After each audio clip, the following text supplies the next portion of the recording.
Bonjour, bonsoir, peuple de Dieu. Bienvenue sur Parlons de la Bible. Voilà.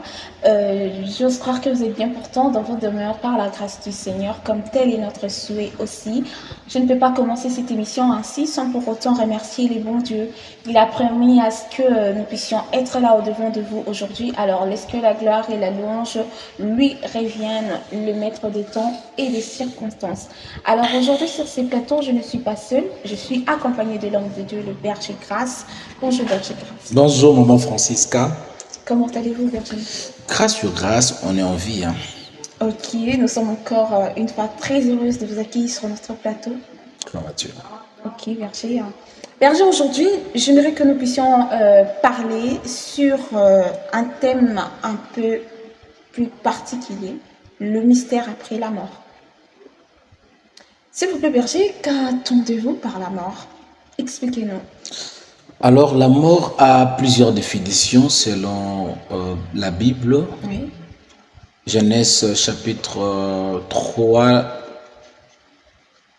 la Bible dit le jour où vous mangerez le fruit de l'arbre, vous mourrez. Vous mourrez. Je me rends compte que Adam et Ève ont mangé le fruit, mais ils étaient en train de marcher. Ok. Ça s'appelle la mort spirituelle. Car tous ont péché, sont privés de la gloire de Dieu. Le salaire du péché, c'est la mort. C'est cette mort qu'on appelle la mort spirituelle. La deuxième de mort, c'est la mort qu'on appelle physique. Ok. Jean chapitre 11 parle de Lazare qui était mort Ok. de manière physique.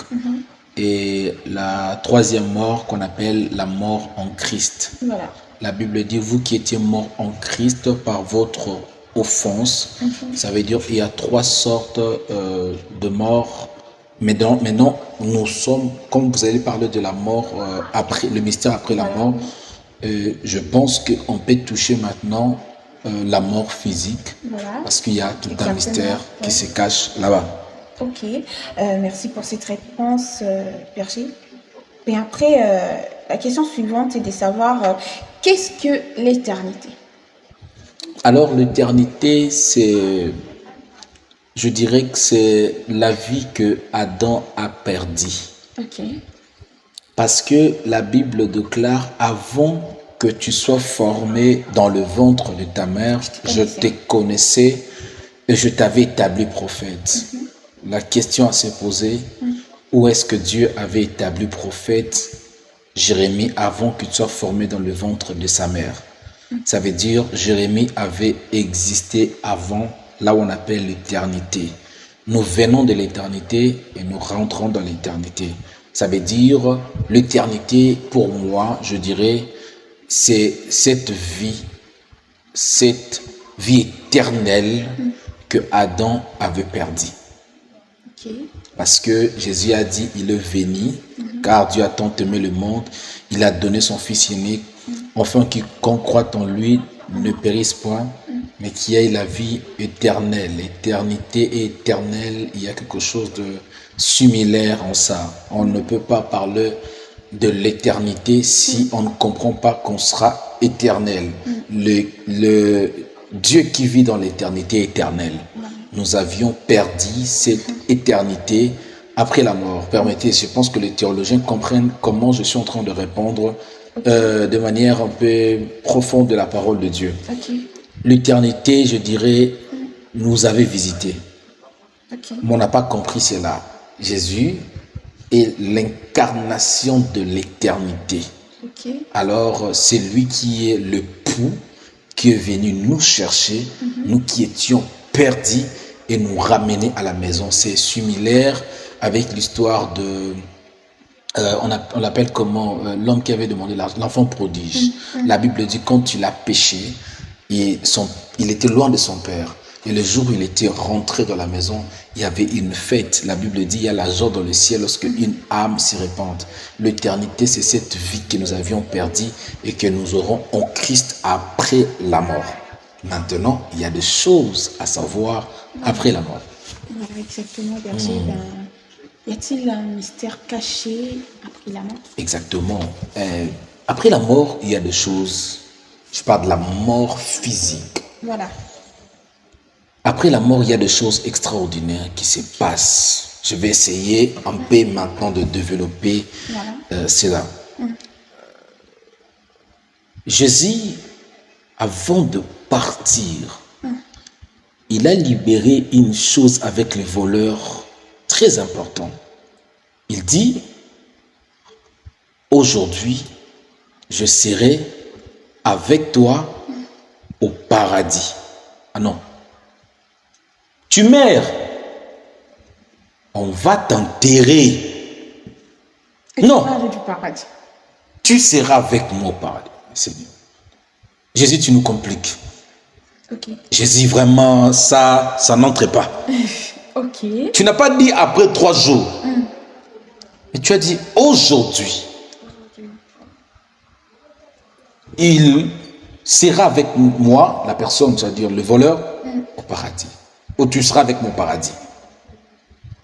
Nous comprenons qu'après la mort, il y a un mystère. C'est quoi le mystère après la mort?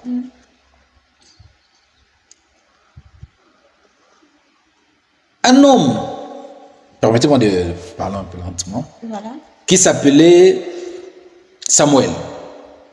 La Bible dit on l'a enterré. Mais il y a une femme qui s'appelait nécromancienne qui est allée invoquer son esprit parce que Saoul cherchait l'esprit de Samuel afin que Samuel interprète. Voilà.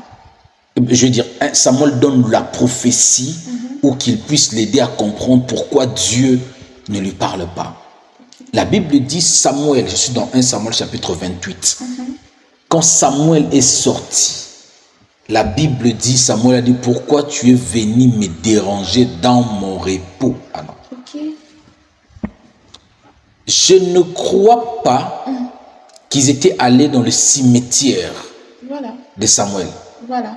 Mais Saoul a cherché seulement cette femme. Et cette femme, dans l'endroit où elle était, elle est allée invoquer. Voilà. Nous comprenons qu'après la mort, l'esprit part quelque part. Voilà pourquoi Jésus, avant de mourir, il a dit, Père, entre tes mains, je remets mon esprit. En réalité, le corps, on était parti avec le corps pour l'enterrer, mais l'esprit n'était pas là-bas. Exact. Nous comprenons qu'après la mort, le diable utilise aussi les esprits des humains. Je vais vraiment ouvrir des choses. Dans des délivrances que nous faisons, il y a 3 sortes d'esprits qui peuvent habiter en l'homme, dans l'homme. 1, l'esprit de Dieu. La Bible dit, 1 Corinthiens chapitre 3, je parle du mystère de la mort. 1 Corinthiens chapitre 3, les versets 16 à 17. Ne savez-vous pas que votre corps est le temple de Dieu et que l'esprit de Dieu habite en vous? L'esprit de Dieu peut habiter dans la vie d'un homme. 2, les démons peuvent habiter dans la vie d'un homme. Marc chapitre 5 parle du fou de Gadara qui était possédé par les légions de démons. Maintenant, il y a un mystère. Le corps d'un homme peut aussi être habité par l'esprit humain. Ça veut dire, dans des délivrances, vous vous rendez compte, je suis sa maman. Je sors, j'ai pas. Mais non, maman est restée dans la maison. Qu'est-ce qu'elle fait ici? L'esprit humain peut habiter, ou je veux dire, posséder, non, obséder le corps d'un humain ou d'une personne. Maintenant, par la répartition de l'esprit humain, un mort aussi peut habiter dans la vie d'un homme. Ça s'appelle l'incarnation. Bibliquement parlant, je te donne un verset. Lévitique chapitre 20, verset 27, la Bible dit, si quelqu'un parmi vous a l'esprit d'un mort ou de divination. La Bible ne parle pas de l'esprit de mort. La Bible parle de l'esprit d'un mort. Exact. Ça veut dire, ce sont des occultistes qui font ces choses. Ça veut dire, lorsque vous mourrez loin de Christ, votre esprit peut être utilisé après votre mort parce que c'est Christ qui a la clé du séjour de mort. Il est allé prendre la clé du séjour de mort chez le diable. Maintenant, les gens qui meurent en Christ sont protégés. Les gens qui ne meurent pas en Christ sont tourmentés par le démon. Luc 16, 19 parle du riche et de Lazare. Le riche était mort, il fut porté par les anges. Non, Lazare était mort, il fut porté par les anges. Le riche fut mort, il fut enseveli. La Bible dit, dans le séjour de mort, il était tourmenté. Il y avait des esprits. Il a même cherché de l'eau. Mais Lazare était parti dans le lieu de repos qu'on appelle le sein d'Abraham. Après la mort, qu'est-ce qui se passe? Nous partons, soit ceux qui ont servi le Seigneur partent dans le lieu de repos. Les gens qui ont servi le diable partent dans le lieu des tourments parce que c'est le diable qui aura la possession dans le corps humain ou dans la vie d'une personne. Maintenant, qu'est-ce qui se passe? Dans le monde où nous sommes, c'est une préparation pour aller quelque part. La Bible dit, je mets devant toi deux chemins. Je suis dans Deutéronome chapitre 30, le verset 19. La vie et la mort, choisis la vie afin que tu vives toi et ta postérité. Le choix s'est fait ici sur la terre. Maintenant, lorsque nous partons là-bas, qu'est-ce qui se passe? Plusieurs partent au ciel, plusieurs partent... Non, pas les ciels, ne parlons pas d'abord du ciel. De séjour de mort et de lieu de repos. Maintenant, les gens qui reçoivent Jésus-Christ sont sécurisés. Les gens qui ne reçoivent pas Jésus-Christ bénéficient la colère du diable. Et voilà pourquoi il est écrit dans Jean chapitre 3, le verset 36. La Bible dit, celui qui croit au Fils a la vie. Celui qui ne croit pas au Fils n'a pas la vie, mais la colère de Dieu sera sur lui. Maintenant, c'est très important de croire au Seigneur Jésus dans ta vie pour ne pas perdre ces grands mystères qui se cachent. Il y a maintenant des gens qui font ce qu'on appelle l'achat de l'âme. Sur la terre, ils te donnent l'argent, ils te donnent des richesses, ils te donnent tout, vous leur vendez votre âme. Vous verrez peut-être une célébrité, avoir beaucoup d'argent, avoir beaucoup de choses, mais tu as déjà entendu ce terme, il a vendu son âme au diable. Ça veut dire, nous maintenant les enfants de Dieu, nous donnons Christ, non. On ne donne pas la vie. Un chrétien ne donne pas sa vie en Christ. C'est Christ qui vient en nous, qui nous donne la vie. Parce que nous étions déjà morts. C'est Christ maintenant qui nous donne la vie, qui nous vivifie, c'est le mot qui convient. Vous comprenez? Maintenant, il y a des gens maintenant qui vendent leur âme à cause de la richesse. Je suis dans Matthieu 4, la Bible déclare, Satan a dit, prosterne-toi et adore-moi, je te donnerai ses richesses et ses gloires. Maintenant, ces hommes-là peuvent recevoir l'argent et on leur donne une date limite. Toi, tu ne passeras pas peut-être 30 ans, tu ne passeras pas peut-être 50 ans. Après 50 ans, tu mourras. Tu peux mourir en scène, tu peux mourir comme ça. Ça veut dire qu'il y a tout un mystère qui se cache après la mort. Maintenant, les âmes-là seront tourmentées, mais ceux qui auront l'assurance du salut par Christ, c'est ceux qui seront sauvés. Ok. Une question de curiosité, Berger. Parlons du Lazare et du riche. Voilà, j'aimerais comprendre une chose. Il y a un moment, les riches demandaient à Lazare si tu veux l'aider avec de l'eau. Goutte d'eau, je sais pas, ici, ça brûle, voilà.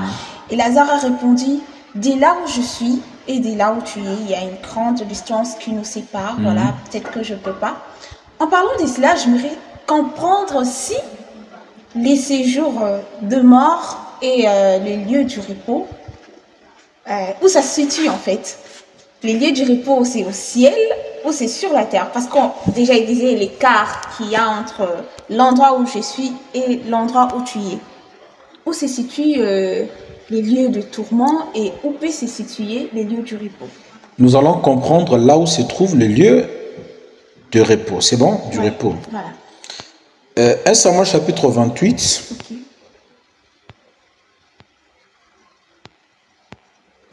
je paraphrase, hein, ou bien je lis Voilà. une petite pensée pour que vous puissiez comprendre. Exact.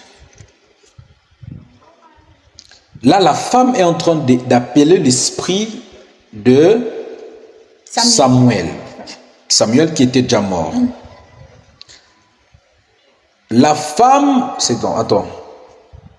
Je suis dans le 10e verset. La Bible dit, Saoul lui gira par l'Éternel en disant, l'Éternel est vivant, il ne t'arrivera point de mal pour cela. Ça veut dire parce que Saoul avait interdit aux personnes qui pratiquaient ce genre de choses de le faire. Il avait chassé ces personnes. Lorsque la femme s'est rencontrée avec Saoul, elle a dit, Saoul a refusé parce que Saoul était déguisé. Alors, par insistance, la femme maintenant a invoqué l'esprit de Samuel. Maintenant, on va savoir si c'est en haut ou c'est en bas. Voilà. La femme du 11e verset qui vit, la femme dit, qui veux-tu que je te fasse monter? Et il répondit, fais-moi monter Samuel. Lorsque la femme vit Samuel, elle poussa un grand cri. Elle dit à Saoul, pourquoi m'as-tu trompé tuer Saoul? Parce que c'est une femme spirituelle. Voilà. Le roi lui répondit, ne crains rien, mais que vois-tu? La femme dit à Saoul, je vois un Dieu qui monte de la terre. Il dit, je vois un Dieu qui monte de la terre. Alors, on ne peut que monter si on est en bas. Voilà. Ok. Le séjour de mort est en bas. Ok, Berger, merci beaucoup pour cet éclaircissement. Et autre chose, Berger, croyez-vous aux réincarnations? Genre, je suis mort peut-être déjà, et après, je me réincarne en fait, mon esprit vit dans une personne, et cette personne-là fait les choses exactement, on dirait c'était moi.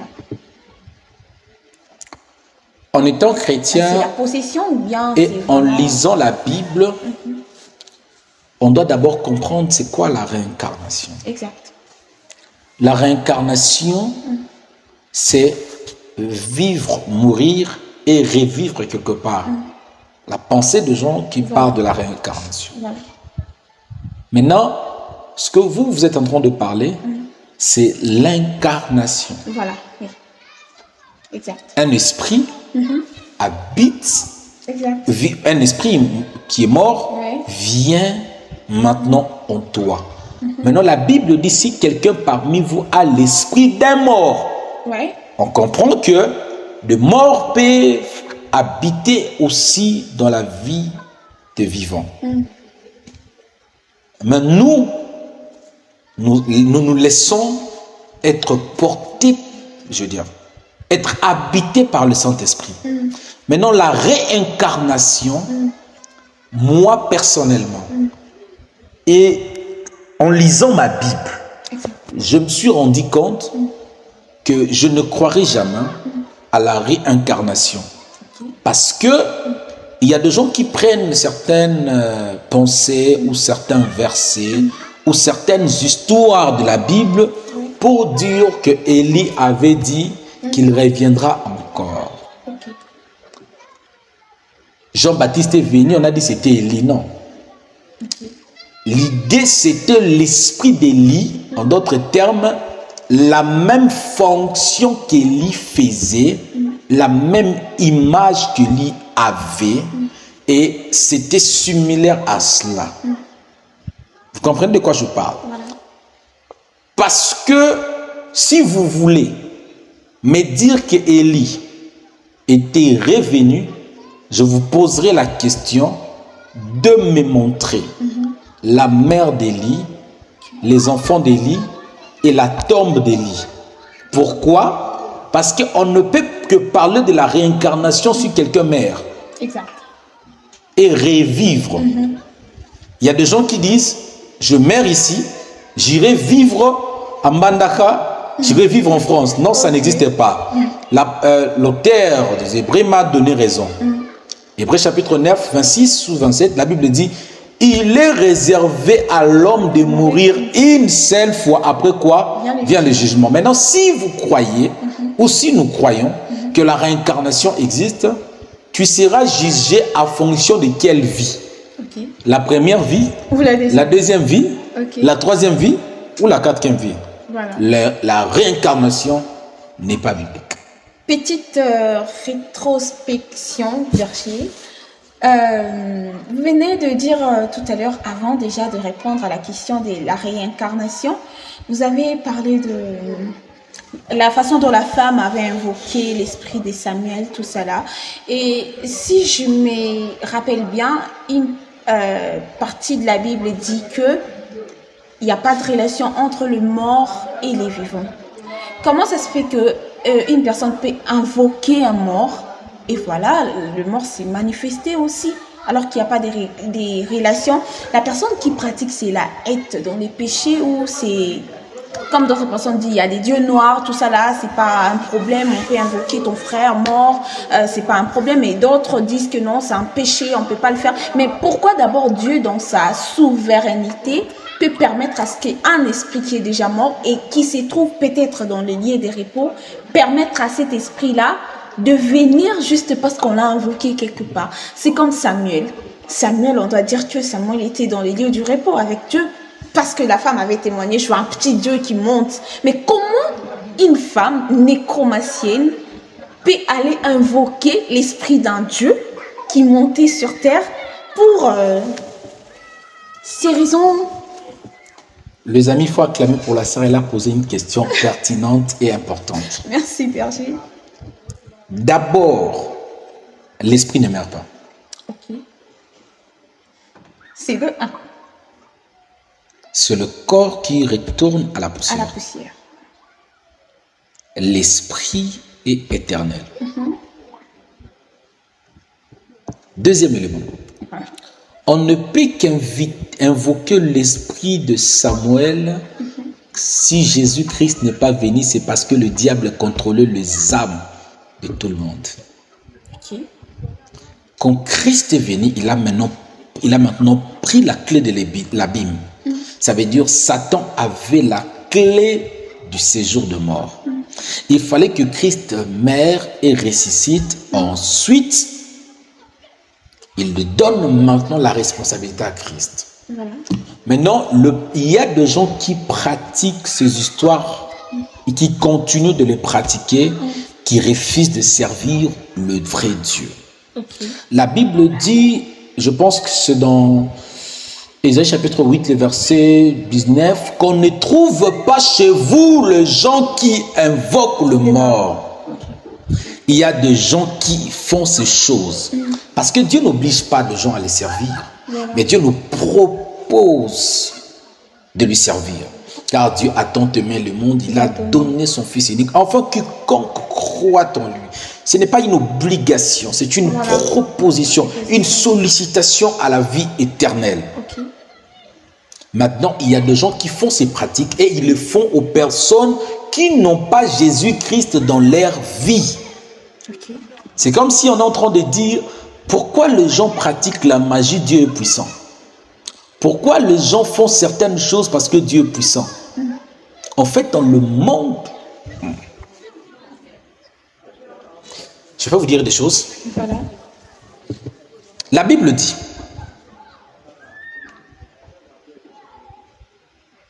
Seigneur, comprenez-moi s'il vous plaît. Ok. Ça sera un peu dur. Voilà. Caïn a tué Abel. Exact. Abel répondit. Non, Abel dit à Dieu, il m'a tué. Là, tu te poses la question, berger, ça c'est pas écrit dans la Bible. Voilà. Oui. La Bible dit, la voix du sang A crié. de ton frère a crié jusqu'à moi. Ça s'appelle vengeance. Voilà. Quand on parle de la voix du sang, on parle de l'âme. L'âme se trouve dans le sang. Le sang a une voix. Ça veut dire l'âme parlait à Dieu. Et Dieu avait écouté. Et Dieu pose la question, où est ton frère? Suis-je le gardien de mon frère? Dans le monde spirituel, il y a des choses qui se passent. Vous voyez Abel mourir. Mais Dieu entend la voix d'Abel. Il y a des choses qui se passent dans le monde spirituel. Après la mort, il y a tout un mystère. Mais les gens qui servent le Seigneur sont sécurisés et protégés. C'est comme Lazare qui craignait Dieu. La Bible dit qu'il est allé dans le sein d'Abraham. Dans les temps anciens, les gens qui marchaient avec Dieu avaient un endroit à aller. Mais comme la clé n'a pas été donnée, le diable pouvait se servir des esprits des gens qui mouraient. Vous y rendrez compte que le jour où Moïse était mort, il y a eu une dispute entre Lucifer et, comment on appelle, Michael. Pourquoi? Parce qu'il savait beaucoup de choses qui s'est passées. Ben, berger, c'est possible d'invoquer l'esprit d'une personne qui se trouve au sein d'Abraham, disons le lieu du repos. Dans le temps où nous sommes, c'est impossible. Pourquoi? Parce que c'est Christ qui a maintenant la clé. C'est comme si vous n'avez pas fermé la maison. Vous dites à vos enfants, ne dormez pas dehors. Entrez à la maison. Mais vous n'avez pas la clé. Le voleur peut venir. Entrer, se servir de quelque chose. Vous comprenez ça? Par la miséricorde ou par la force de son père ou de leurs parents, ça peut faire en sorte qu'il surveille. Mais pour que la sécurité soit permanente, ça exige qu'il y ait la clé et qu'il y ait le cadenas. Actuellement, Christ est mort. Le premier jour, le deuxième jour, le troisième jour, il est sorti vivant du tombeau. Il a reçu le nom au-dessus de tous les noms. Voilà pourquoi il y a un verset que nous lisons qui avait été écrit en disant « Tout pouvoir m'a été donné dans le ciel, sur la terre et sous la terre. » Ça veut dire le pouvoir lui avait été donné à cause de la mort, l'ensevelissement et la résurrection. Oh my God. Amen. Berger Grâce, fait-on préparer notre mort? Oui. Comment? Je dirais, pour moi, c'est comme on te dit, tu veux te marier. Tu pars te rencontrer avec ton mari. Qu'est-ce que tu vas faire? Me préparer. Tu vas te préparer. Oui, me faire belle.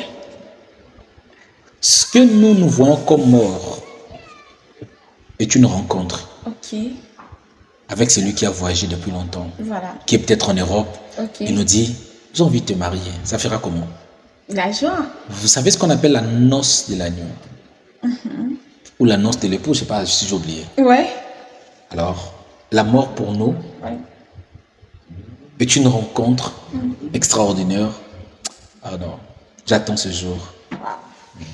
Comment la préparer, Berger Grâce? En croyant au Seigneur comme son sauveur personnel. La Bible dit, Jésus a dit, je suis le chemin, la vérité et la vie. Personne ne vient au Père sans passer par moi. Jean 14, 6. Jésus est le chemin qui nous conduit vers le Père. Gloire à Dieu. Merci, peuple de Dieu. Vous étiez tellement nombreux à nous suivre. C'était là des sujets pertinents, des questions pertinentes que vous m'aviez posées. Je les posées au Berger Grâce et il a apporté, je pense, des solutions concrètes à toutes vos questions. N'hésitez pas encore de nous écrire, de nous poser toutes les questions possibles. Merci, Berger Grâce. Je vous en prie, maman. Que le Seigneur ajoute encore à cette chaleur. Alléluia, je le reçois. Amen. Avec moi, on se dit ciao. Que le Seigneur vous bénisse et paix et grâce dans vos demeures. Au revoir.